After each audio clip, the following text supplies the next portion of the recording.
क्या आपने सोचा है कि आखिर बांग्लादेश में ऐसा क्या हो रहा है जिसके चलते वहाँ का प्राइम मिनिस्टर इस्तीफा देकर वहाँ से भाग गया और अब बांग्लादेश आर्मी के अंडर में आ चुका है और वहाँ अब आर्मी के रूल्स और रेगुलेशंस चल रहे हैं। वहीं आपने ये भी सुना होगा कि बांग्लादेश में बहुत ज्यादा दंगे हो रहे हैं, लेकिन क्या आपको उन दंगों के पीछे की असल वजह पता है?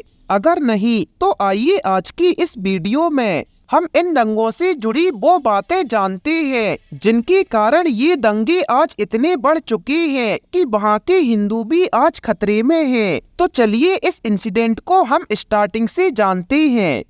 नमस्कार दोस्तों, आपका एक बार फिर से फैक्टी नॉलेज की वीडियोस पर स्वागत है।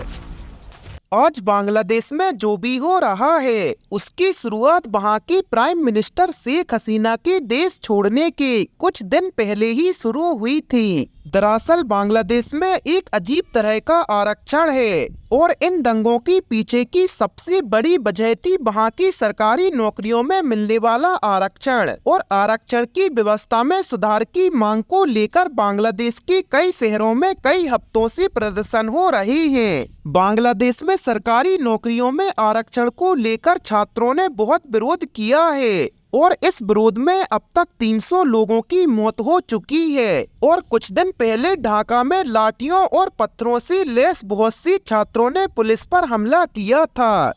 अब इधर पर एक सबसे बड़ा सवाल है कि आखिर छात्रों की सरकार से क्या डिमांड है और बांग्लादेश में सरकारी नौकरी को लेकर आरक्षण का क्या कानून है जिसके चलते इतने दंगे हो रहे हैं।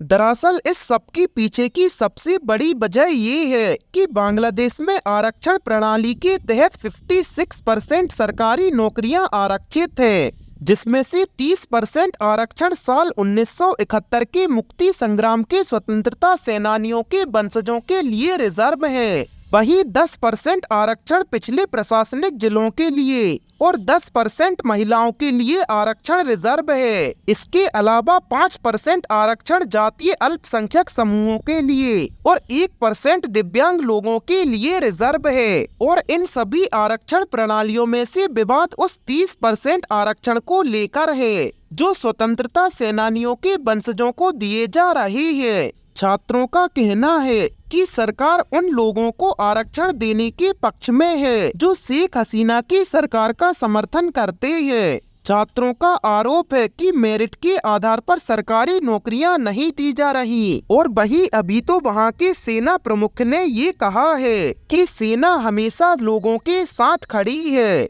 गाइस, और आपको बता दें कि इस विरोध प्रदर्शन के शुरू होने के बाद कम से कम 11,000 लोगों को गिरफ्तार किया गया है। गाइस, और ये दंगे अब इतने ज्यादा बढ़ चुकी है कि वहाँ की प्राइम मिनिस्टर को अपने पद से इस्तीफा देना पड़ गया और देश को भी छोड़ना पड़ा।